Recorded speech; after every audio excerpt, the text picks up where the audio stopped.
Welcome back. Today, we're diving deep into a question that honestly puzzles so many businesses.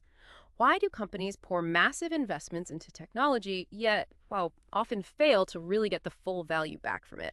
It's kind of like buying a state of the art lab and, I don't know, only ever using it for basic chemistry experiments, really basic ones. So, our mission in this deep dive is to unpack 6 critical errors. These are mistakes businesses commonly make when they fundamentally misunderstand or maybe just underappreciate technology's true potential.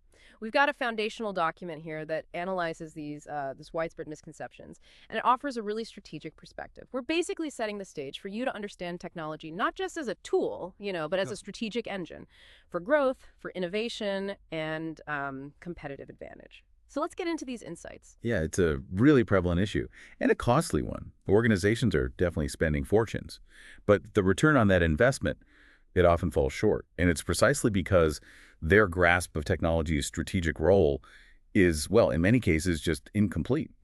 The document we're digging into today, it really drills down into those specific misunderstandings. Okay, so let's start with the first major error this analysis highlights. It calls it a limited focus on cost reduction. We hear this all the time, right? Companies get new tech mainly to cut costs, streamline operations, make things cheaper. That's the default thinking for so many.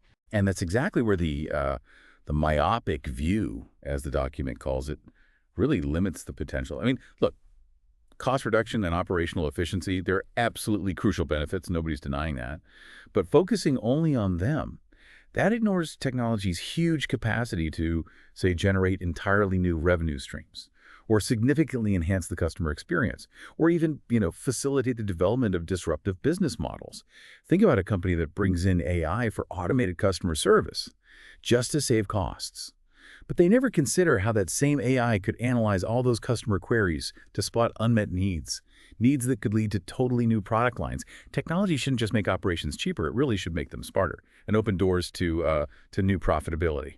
Right, so it's shifting from just saving a dollar here and there to really seeing the potential for generating many, many more dollars. That's a huge mindset shift. And actually, it leads us straight into the second critical error, lack of investment in human capital. Yeah. So you've bought the cutting edge tech, it's installed, it's humming away, but then what? What happens next? Well, acquiring the technology is, surprisingly often, just the first step, maybe the easiest step. Our document really highlights this. Companies might invest millions in software hardware, but then spend, say, less than 10% of that figure on the actual training and the change management needed for their employees to actually use it effectively. If your workforce doesn't get adequate training and proper guidance through that sometimes difficult transition, well, those powerful new tools just won't be adopted properly. They sit there. And this creates a huge gap, you see, between what the techs can do and what the employees are able to do with it. It basically negates the potential value completely. Huh. It's like having that super advanced kitchen, but nobody knows how to cook anything more complicated than toast. What's the biggest blind spot companies have here, do you think? Is it just about like the training budget, or is it something maybe deeper about the culture? It's often deeper, I'd say. Yeah, beyond just the budget line item. It's a fundamental underestimation of how much effort, real effort it takes to shift those ingrained workflows and mindsets. People get comfortable. Many leaders sort of assume, oh, if we build it, they will come, that employees will just naturally figure it out, pick it up. Yeah. But without dedicated programs for reskilling and without leadership actively championing the new ways of working, showing the way, the technology just becomes, well, expensive shelfware. Shelfware. Yeah, I like that term.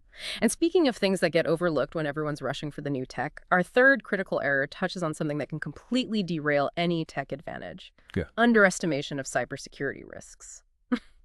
We're in this constant race to digitize everything, but there's this hidden danger lurking, isn't there? Oh. Absolutely. It's a huge one. Many companies, in their haste, to adopt the latest and greatest technologies, they fatally neglect their security posture. It's almost an afterthought sometimes.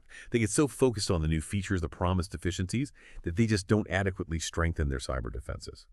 And that leaves these gaping vulnerabilities, wide open doors, which naturally makes the organization an easy target for ransomware, data breaches, supply chain attacks, you name it.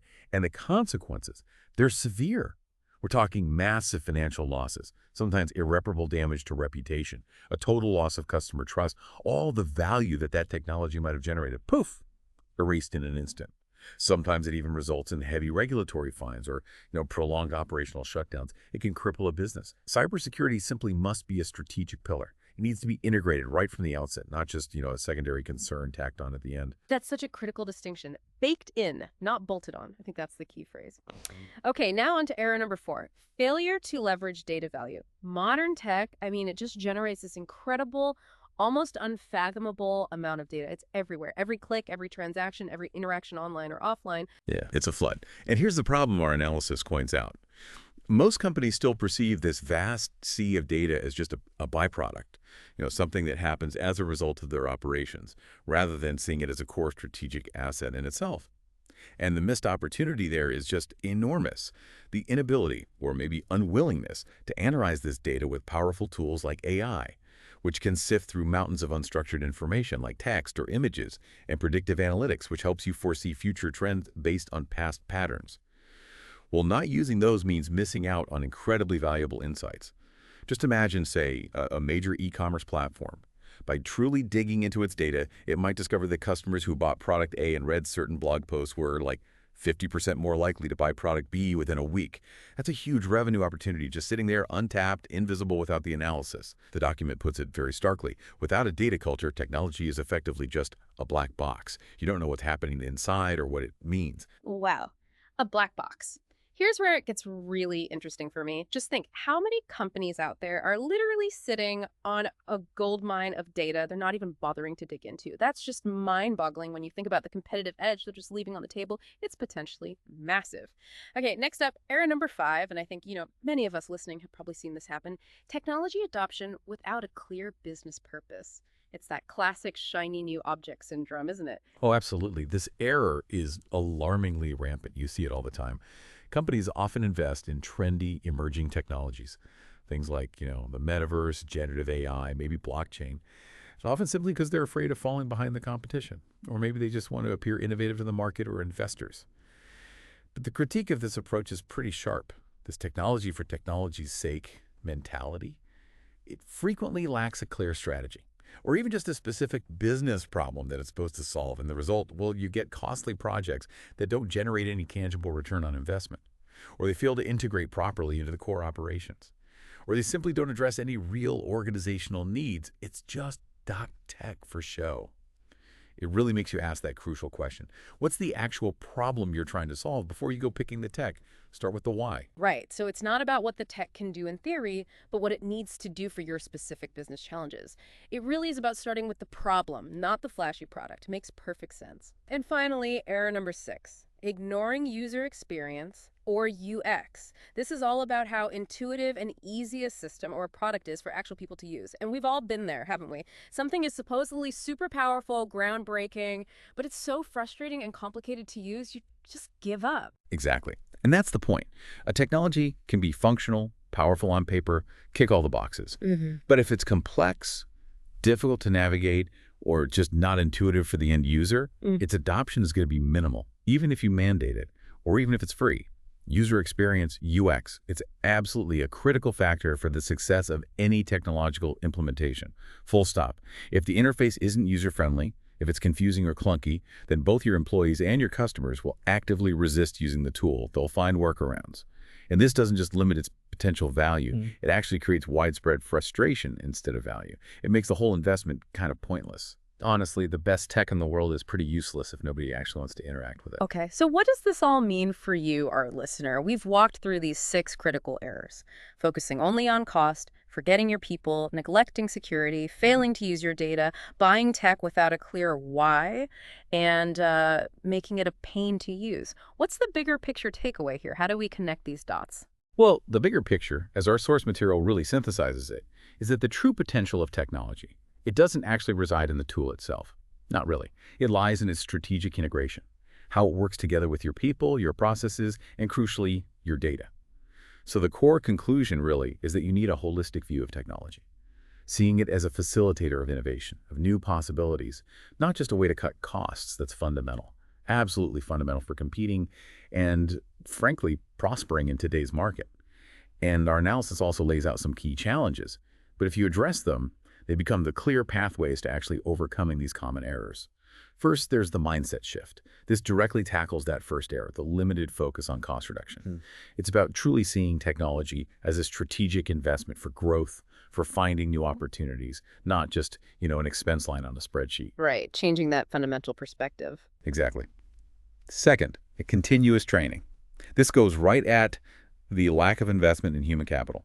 It means developing ongoing programs, not just a one-off workshop for reskilling and upskilling employees with the necessary digital skills, ensuring they can actually use the tools effectively. Okay, makes sense. Keep the skills current. Third, proactive cybersecurity. This directly addresses that underestimation of cybersecurity risks. Security has to be integrated, baked in, as you said.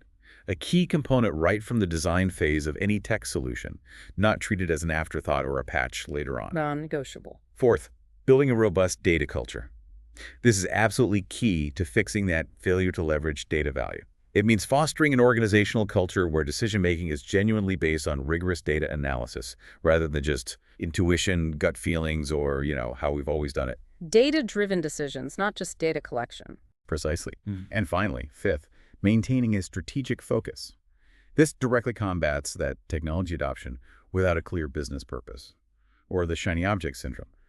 Every single technology investment needs to be clearly linked to a specific, measurable business objective, making sure it solves a real problem or creates a tangible, demonstrable advantage. That really brings it all together nicely. It's genuinely about seeing technology as an integral part of your whole strategy, woven into the very fabric of the organization, not just some separate line item or a tool tucked away in one department.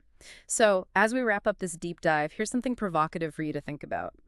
If technology really is a black box without that strong data culture, as our analysis suggests, what kind of invaluable, maybe game-changing competitive insights are you potentially missing out on right now in your own world or your organization? And what could actually happen if you truly unlock that potential by really embracing this holistic, strategic view of technology? Something I'm all over. Think about it. Until next time.